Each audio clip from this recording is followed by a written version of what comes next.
በሳር ቤት አፍሪካ ህብረት አቅራቢያ ልዩ የመኖሪያ አፓርትመንት ቤቶችን በካሬ 64,000 ብር ብቻ ባለ 2 መኝታ በ5.3 ሚሊዮን፣ ባለ 3 መኝታ 6.8 ሚሊዮን በመሃል ከተማ ተሰምቶ በማይታወቅ ዋጋ ከ40% ልዩ ቅናሽ ጋር ይዘን መጥተናል። ከ8 ወር በፊት እዛው ሳር ቤት በካሬ 57,000 ብር የሸጥነው ሳይታችን ከዚህ ወደዚህ አድርሰነዋል። ብልሆችም መልካም አጋጣሚዎችን የሚጠቀሙ ናቸው። እናም ለተወሰነ ቀናት በሚቆየው ቅናሻችን ላይ ይህ የሥራ ማቆም አድማው የማን አጀንዳ ነው? ግር የሚል ጥያቄ እንደሆነ ይገባኛል። ይህን ጥያቄ የጠየቀም ሰው ያለ አይመስለኝም። እኔ ግን መጠየቅ አለበት።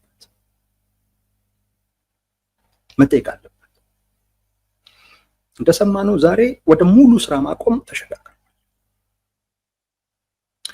ባለፈው ሳምንት በግማሽ ስራ ማቆም ነበር፣ በከፊል ብዙ ሰዎች ሲቸገሩ ነበር። ቢሆንም ግን የከፋ ነበር። በተለይ አፋጣኝ ምላሽ የሚፈልጉ ነገሮች ይሰጡ ነው። አሁን ግን ሙሉ በሙሉ የመዝጋት ነገር ነው ያለው። ቢያንስ በፍላጎት ደረጃ ተዘግቷል አልተዘጋም እርግጠኛ እንኳን ግን በፍላጎት ደረጃ ይሄ ያለ እና ምን ማለት ነው ሙሉ የሥራ ማቆም የሚለውን ከመለስን የማን አጀንዳ ነው የሚለውን መጠይቅ ተገቢ እንደሆነ እንረዳለን። ይሄ እኔ ይህን ነገር የምናገረው እውነት ለመናገር ለታሪክ ነው። በጣም የማየው በኢትዮጵያ ፖለቲካ ውስጥ ያለ አንድ ችግር አለ። አሁን ሙሉ በሙሉ ስራ ከማቆም ጋር በተያያዘ የሚታየው ማለት ነው። የሐኪሞቹ፣ የባለሙያዎቹ፣ የጤና ባለሙያዎቹ ፍላጎት ነው ወይ? ሙሉ በሙሉ ስራ ማቆም የነሱ ፍላጎት ነው ወይ? እንደው ተሳስተው የገቡበት ወይ አሳስተዋቸው ይሆናል ብዬ ነው የማስበው። ለምን በሉ የመንግስት ሆስፒታል ውስጥ ተጠቃሚ የሆነው የህብረተሰብ ክፍል በጣም ድሃ የሆነው ውስጥ ምንም የሌለው የህብረተሰብ ክፍል ነው። አሁን የጤና ባለሙያዎቹ ራበን ይላሉ አይደለም? እነሱ ጋር የሚመጣው ተገልጋይ ከነሱ በባሰ ደረጃ ላይ ያለው ነው። ከነሱ በባሰው ደረጃ ላይ እነሱ ተዘጉ ማለት ሌላ ቦታ የሚሄድ አማራጭ የሌለው ማለት ነው። ምንም አማራጭ የሌለው ዛሬ በልቶ ነገ ስለ መብላቱ እርግጠኛ የማይሆን ምሳውን በልቶ ራቱን ስለመድገሙ እርግጠኛ የማይሆን የጤና መድን የምትባል ካርድ ይዞ የሚሄድ እሷን ሲይዝ የሆነች የሚቀነስ ከዋጋ አንፃር የሚቀንስ ነገር ስላለ የግል ሐኪም ጋር በፍጹም መድረስ የማይችል ካለው የዋጋ ልዩነት አንፃር በዛ ደረጃ ምስኪን፣ በዛ ደረጃ ምንም የሌለው የህብረተሰብ ክፍል ነው። እንደ ጤና ባለሙያዎቹ ደሞዝ ጨምሩልኝ ብሎ የሚጠይቀው አካል የሌለው በቸርነቱ የሚኖር ህዝብ ነው፣ ማህበረሰብ። የመንግስት ሆስፒታል ላይ የሚጠቀም እዛም የሚከፈለው ክፍያ አብዛኛው የሚከብደውና እንዳልኳችሁ ያችን ካርድ ይዞ የሚሄድ አሁን ይሄ ምስኪን የህብረተሰብ ክፍል በአጋጣሚ ወይ ልጁ ወይ እናት ወይ አባት ትልቅ ሰው ሽማግሌ ታመው ጤና ጣቢያ ሲሄዱ እና የጤና ባለሙያዎቹ ሙሉ በሙሉ የሥራ ማቆም አድማ ላይ ናቸው ሲባል ማለት በዚህ አሁን በነገርኳችሁ ማህበረሰብ ጫማ ውስጥ ሆናችሁ ራሳችሁን አስቡት። ምን ሊሰማው እንደሚችል ምናልባት ድንገተኛ ነው። ነፍስ ውጪ ነፍስ ግቢ ላይ ሊሆን ይችላል። ልጁ ልትሆን ትችላለች። ልጁ ሊሆን ይችላል። እናት ልትሆን ትችላለች። አባት ሊሆን ይችላል። መድኃኒት የሚሰጥ አይደለም። ቀላል ነው አይጨነቁ የሚል ባለሙያ ራሱ እንኳን ሊያረጋጋው ሊፈውሰው የሚችለው በሽታ እያስጨነቀው እኮ ሊሆን ይችላል።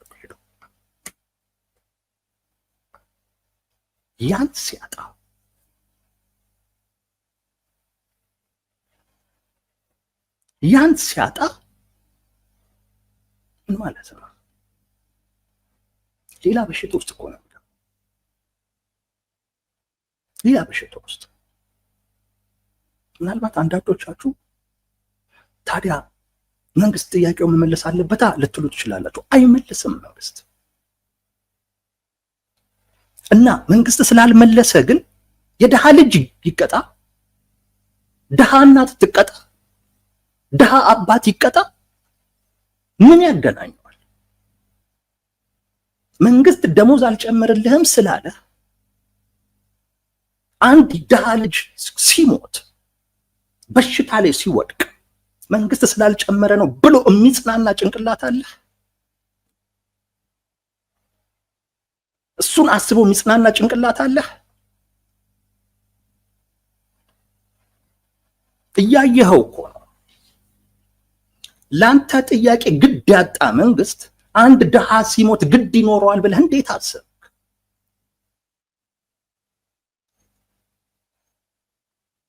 አያሳዝንም? ይሄ ህዝብ መንግስት ማንም ጉዳዩ የማይሰጠው ቢያንስ ባንተ መኖር የሚተርፍ ግን ደሞዝ አልተጨመረልኝም ብለህ አኩርፈህ ቤት በመቀመጥ የሚሞት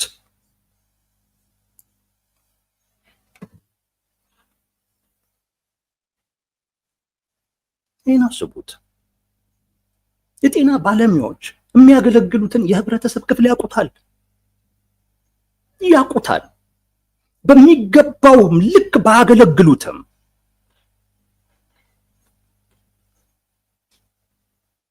በዛ ልክ ባያገለግሉትም በዛ ልክ ትሪት ባያደርጉትም ግን ያውቁታል አቅሙን። አሁን እዚህ የህብረተሰብ ክፍል ላይ ሊድንበት የሚችለውን በር ዘግተህ ነው የምትሄደው። ይሄ የጤና ባለሙያዎች አጀንዳ አይመስለኝም። ከሩቅ ያለ ሰው ነው እንዲህ አይነት ሀሳብ ሊያስብ የሚችለው። ለዚህ የማህበረሰብ ክፍል ቅርብ የሆነ አካል የፈለገ ቅሬታ ቢኖረው ይህን የህብረተሰብ ክፍል መቀጣጫ ያደርገው። ባለስልጣኑን አላክምህም በለው፣ አንተ ጋር ከመጣ በለው እንደዛ።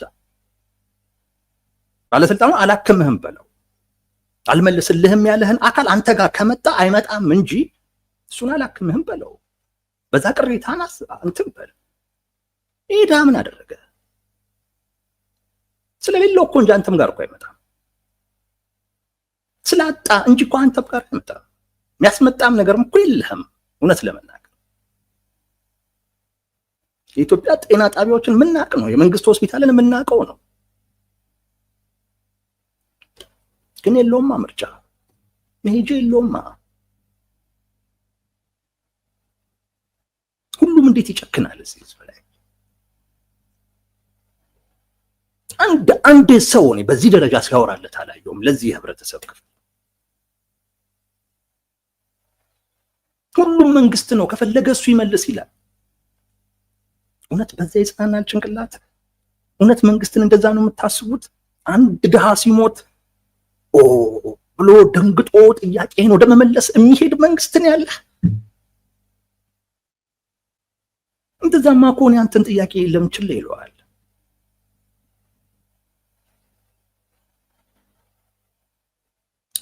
እና ይህንን ነው የምጠይቀው። እውነት የጤና ባለሙያዎች ናቸው ወይ?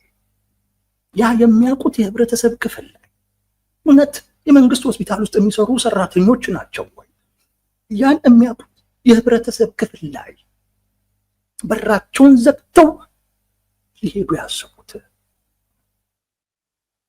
በራቸውን ሊዘጉበት ያሰቡት እውነት እነሱ ናቸው ወይ?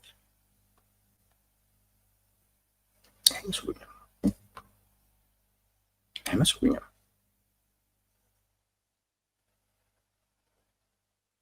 ሁላችሁም እንደው አስቡት። እንዴት እናት ልጇን ይዛ ጤና ጣቢያ ስትሄድ በቀላሉ ሊድን የሚችል በሽታ ጤና ጣቢያው ዝግ በመሆኑ ምክንያት ግን ሲባባስ ጋይስ ምን ማለት ነው? ድሃን በህመም እየቀጣ፣ ድሃን በበሽታ እየቀጣ፣ ድሃን በሞት እየቀጣ ደሞዝ ቢጨመርልስ ይበላሃል?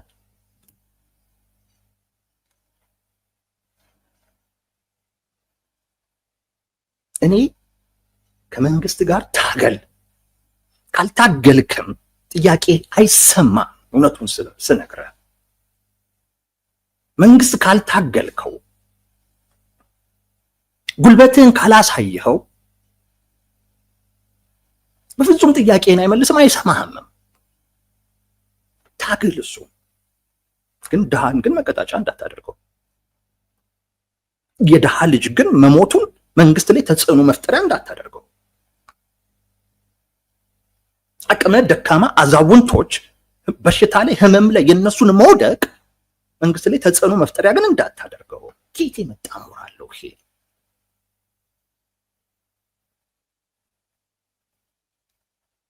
አንዳንዶች ሲመጻደቁ አይቻለሁ።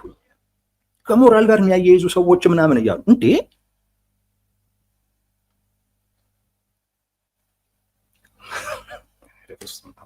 በጣም እኮ ነው የሚገርመው። ማለት በነዛ ሰዎች ቦታ ላይ ሆኑ በዛ አይነት አንገብጋቢ ወቅት ላይ ራሳችሁን አስቀምጡት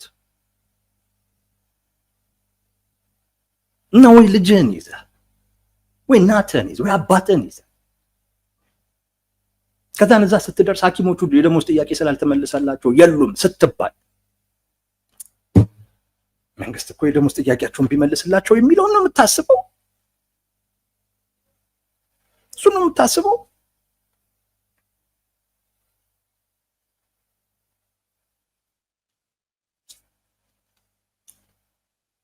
ይሄ ፍርድ ነው። ድሃ ላይ መፍረድ ነው ይሄ። ይሄ ጥያቄን ለማስመለስ ስራ ማቆም አይደለም፣ አድማ አይደለም።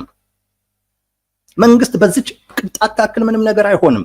ኢዜማ አዝማሚያው በጣም አስፈሪ ነው። ምንም የሚያስፈራ ነገር የለውም። መንግስት ይሄንን አይፈራም። እውነቱን ልንገርህ፣ የሚሞተው ድሃ ነው። ምንም የሚያስፈራው ነገር የለም። ሞት አዲስ ነው እንደ የሚልህ መንግስት እኮ ነው። ሞት ብርቅ ነው እንደ የሚልህ እኮ ነው። ይልቅ የሚያናድደው አንተ በዚህ ደረጃ መምጣትህ ነው። እንዴት ቢደፍረኝ ነው፣ እንዴት ቢነቀኝ ነው ሊያስገደኝ የሞከረው የሚል ነው እንጂ የሚሆነው የድሃ ሞትም መቼ ያሳስበዋል?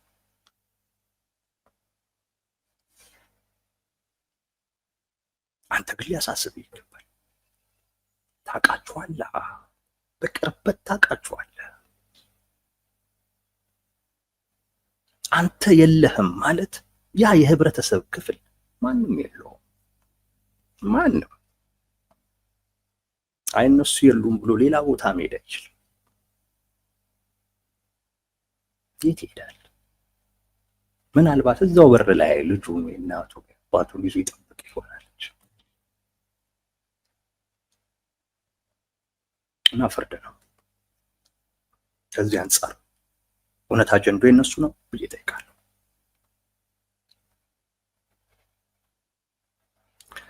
እሱ አልሄደበት እዚህ ላይ አንዳንዶች ይህን ጉዳይ ሰላማዊ ትግል ላይ ይላሉ።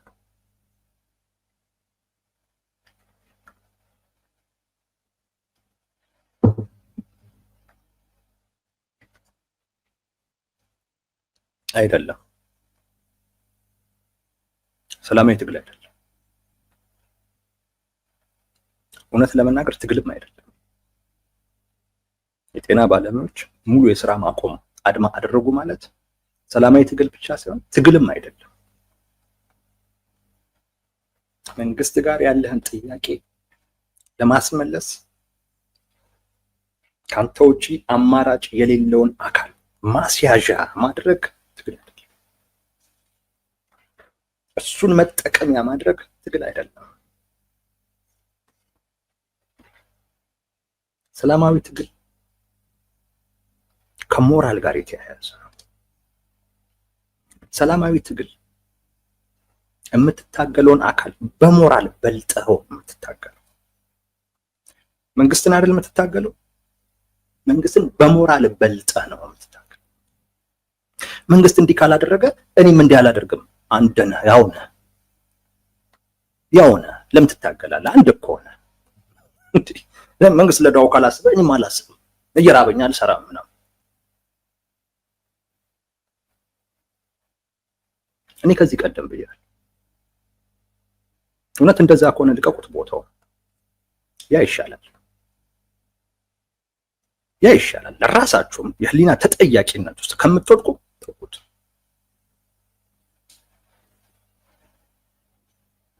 ቦታውን ይዘህ አነሰኝ የምትላትንም ደሞዝ እየተቀበልክ ከመንግስት እኩል የድሃ ልጅ ላይ ግን መፍረድ ጥያቄን ቢያስመልስልም እውነቴን ነው የምልህ ምንም የጤና ባለሙያም ለመባል አያስችልም። ይሄ ሰላማዊ ትግል አይደለም፣ ትግልም አይደለም አልለውም፣ ግን አደገኛ ወንጀል ነው። አልናገረውም፣ ግን አደገኛ ነው። ትግል ግን አይደለም። ይሄንም ሰላማዊ ትግል ነው የሚለኝ ፖለቲከኛ ሆነ ሰላማዊ ታጋይ አይደለም። ሰላማዊ ትግል የሞራል ብልጫ አለ። ሞራል ደግሞ የሚለካው ምንም አማራጭ ለሌለው አካል አማራጭ በመሆን ነው። አየው እውነት ያድሃ ህዝብ የሚጮህለት ድምፅ የሚሆንለት የለውም። እኔ ለታሪኬ ነው የማወራው። ቅድም ነግሬያችኋለሁ። ሁሉም ዶክተሮቹ ሐኪሞቹ ነው የሚለው። ስራ በማቆማቸው ግን ስለሚሞተው ድሃ ማህበረሰብ፣ ምንም አማራጭ ስለሌለው ማህበረሰብ፣ ደሞዝ መጠየቅ ስለማይችሉ፣ በእነሱ ልክ እንኳን መኖር ስለማይችለው የህብረተሰብ ክፍል ግን ያሰበ የለም። ሞራል ማለት እሱ ነው። ሞራል ማለት እሱ ነው። እውነት ለመናገር እኔ ስራ ማቆም የጤና ባለሙያዎች አጀንዳ ነው ብዬ ማሰብ ይቸግረኛል። ነው አይደለም ማለት ይቸግረኛል። በጣም ነው የሚቸግረኝ። የፖለቲከኞቹ ነው ብዬ ነው ማሰበው። ምክንያቱም አንዳንዶቹን እያየኋቸው ትላንት በኢህአዴግ ጊዜ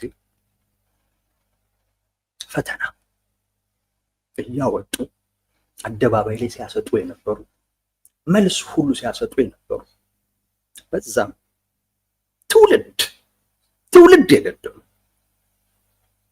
እውነት ትውልድን ሊገል በሚችል መንገድ ትግል ሲያደርጉ የነበሩና እሱንም ሰላማዊ ትግል ነው የሚሉን ሰዎች ዛሬ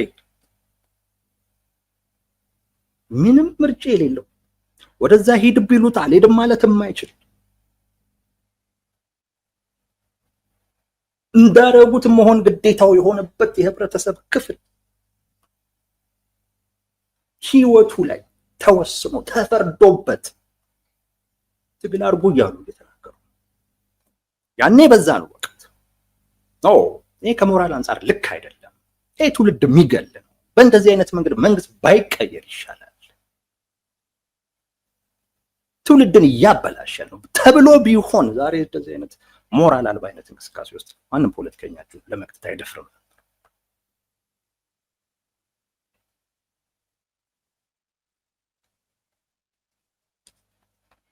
አንዳንዶች ከዚህ ትግል ጋር ማትቆም ምናምን ያንተ መቆም ያንተ ሐኪሞቹም ስራ አቁሙና እንትን በሉ ምናምን እምትል ሁላ ነው መስሎሃል። የሶሻል ሚዲያ ዘመን ነው። እያንዳንድ ታሪክን ራስህ እየጻፍክ ነው። ታሪክን ራስህ እየጻፍክ ነው።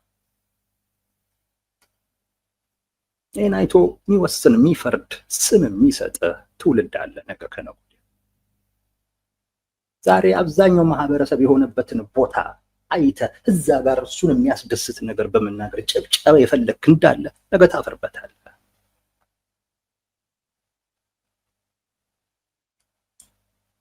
ነገ ታፍርበታለህ። ይህ ሰላማዊ ትግል አይደለም፣ ትግልም አይደለም። ትግል መልክ አለው። ሰላማዊ ትግል የሞራል ብልጫ ነው። በሞራል ከምትታገለው አካል እኩል ከሆንክ አንተ ሰላማዊ ታጋይ አይደለም። ይሄ የድሃን ህይወት አስይዞ የራስን ፍላጎት ለማሟላት የሚደረግ ጥረት ከትጥቅ ትግልም በላይ ነው። ሌላ ስም ነው ያለው። ሶስተኛ፣ አንዳንዶች የኢትዮጵያ ህዝብ ከጎናቸው ሊቆም ይገባል፣ መቆምም አለበት።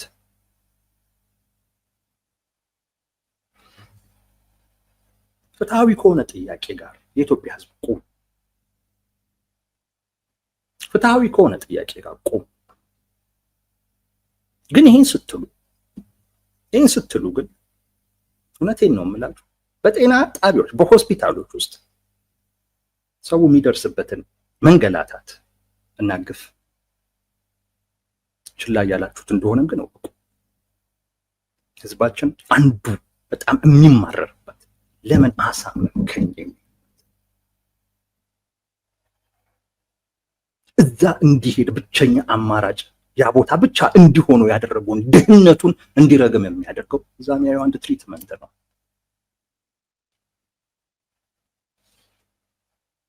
ምን አይቶ ነው ከጎን ቆመው? አለብህ አትበሉት፣ እንዲመርጥ ራሱ አድርጉት። ግዴታ አታርጉበት። መንገላታቱን ምኑን እንደሱ አታዩትም፣ አታውቁትም። በሱ ልክ እዛ ባለ እንዝላልነት ልጁን ወይም ደግሞ በጣም የሚወደውን ሰው ያጣ ብዙ ነው። እዛ ባለ እንዝላልነት፣ እዛ በሚሰራ ሙስናና ወንጀል ለምንድነው ሰው ጤና ጣቢያ እየሄደ የማይታከመው? ባለ ዕዳ ይመስል ከጎናቸው መቆም አለብህ አትበሉት። ባለ ዕዳ አይደለም የኢትዮጵያ ሕዝብ። ማንም ለሱ ኖሮለት አያውቅም። ማንም አውርቶለት አያውቅም። ሁሉም ለጥቅሙ ነው የሚፈልገው።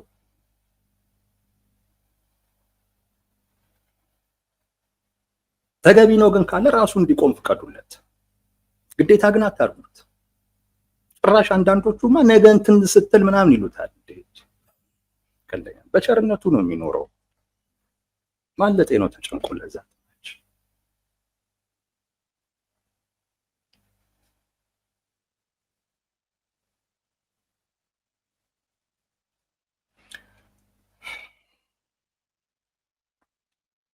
ኤኒዌይስ አይ ቲንክ ጥያቄዎቹ የመለስኳቸው ይመስለኛል። ግን መነሻ ያደረኩት የኢዜማን መግለጫ ስለሆነ አይ ቲንክ ፌር አይመስለኝም። የእነሱን የመፍትሄ አማራጭ ትንሽ ልንገራችሁ። መፍትሄ ብለው አንድ 3 ነገሮችን አስቀምጧል እና እነሱን ልንገራችሁ ነው። ወደ ሌላው ርዕስ ሊድ ሰዓትን በጣም ወሰድኩ። መንግስት ስህተቱን አምኖ ያለምንም ቅድመ ሁኔታ እየተደረገ ካለው የመብት ጥያቄ ጋር በተያያዘ የታሰሩ የጤና ባለሙያዎችን እንዲፈታ ብሎም በመገናኛ ብዙሃን ወጥቶ ለባለሙያዎቹ ጥያቄዎች ያለውን መረዳት በአግባቡ እንዲገልጽ እንደዚሁም ለመፍትሄው ከባለሙያዎቹ ጋር ተባብሮ እንደሚሰራ ቃል እንዲገባ እንጠይቃለን። 1 2 የጤና ባለሙያዎችም ከስራ ማቆም አድማው ተመልሰው የመፍትሄው አካል ለመሆን በጋራ እንዲሰሩ እንጠይቃለን። 3 የጤና ባለሙያ ማህበራትን ያቀፈ እና የሚመለከታቸውን የመንግስት አካላት ያካተተ ብሔራዊ ግብረ ኃይል ተቋቁሞ በአጭር ጊዜ፣ በመካከለኛ ጊዜ እንዲሁም በረዥም ጊዜ ሊፈቱ የሚችሉ ጥያቄዎችን በመለየት ግብረ ኃይሉ ለባለሙያውና ለማህበረሰቡ የደረሰበትን ውጤት በመገናኛ ብዙሃን እንዲያሳውቅ ምክረ ሀሳባችንን እናቀርባለን። መንግስት ፍላጎት ካለው ይህን ምክረ ሀሳብ ይቀበል። በእኔ በኩል ግን ያለው አይመስለኝም። በመጨረሻ አንድ ያሉት ነገር አለ።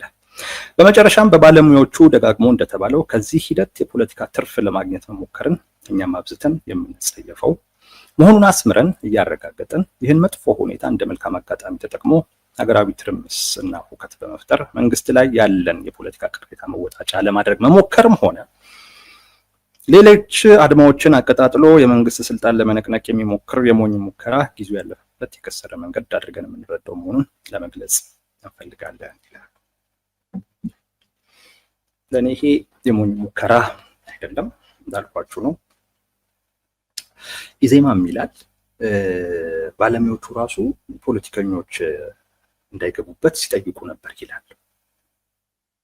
እሱን ጠይቀው ከሆነ በቃ ፒውርሊ ስራ አቁሙ ምናምን የሚባለው ነገር የፖለቲከኞቹ አጀንዳ ነው። በነገራችን ላይ ፖለቲከኞቹ እንዲህ ማድረግ ጭካኔም አላቸው። ፖለቲከኛ ኢትዮጵያ ውስጥ በአብዛኛው ራሱን የማያይ በአብዛኛው ራሱን አያይም፣ ወደ ውስጡ አይመለከትም። ሁሌም ከሳሽ፣ ሁሌም ሰበብ ፈጣሪ፣ ራሱን ስለማያይ ህሊናውንም ስለማያዳምጥ ሁሌም ነገሮችን ወደ ውጭ ማውጣት ስለሆነ የሚከሰው ነገር የለም። ተሳስቶ የሆነ ቀን ወደ ውስጡ የተመለከተ ጊዜ ያን ያበቃለት፣ የፖለቲከኝነት ህይወቱ ያበቃለታል። አብዛኛው የኢትዮጵያ ፖለቲከኛ እንደዛ ነው። የጤና ባለሙያ ግን እንደዛ አይደለም። አጀንዳው እኔ የጤና ባለሙያዎች አጀንዳ አይመስለኝም። ከሆነ ግን በጣም አስተካክሉት። መንግስት ላይ ግን በሌላ አይነት መንገድ ጫና ለመፍጠር ታገሉት። እንዳልኳችሁ ነው። ራበኝ የሚባል ጥያቄ የለም። እንደዛ መብትህ ነው። መንግስትም ግዴታው ነው። የምን ራበኝ ነው? ጠግበህም ይሆን ለሌላ ነገር ያስፈልጋል። ይሄ አይደለም ልትኖረው የሚገባው ህይወት። አይገባህም ይሄ ህይወት። በብዙ መለኪያ ካየነው ለትውልድ መጥፎ ትምህርት ነው። እንደዚህ አይነቱን ህይወት አሜን ብለህ ተቀብለህ መቀመጥም የለብህም። ታገል። ግን ለነዛ ምርጫ ለሌላቸው ግን ቢያንስ ከመንግስት በተሻለ አስብላቸው። መንግስት አያስብላቸው።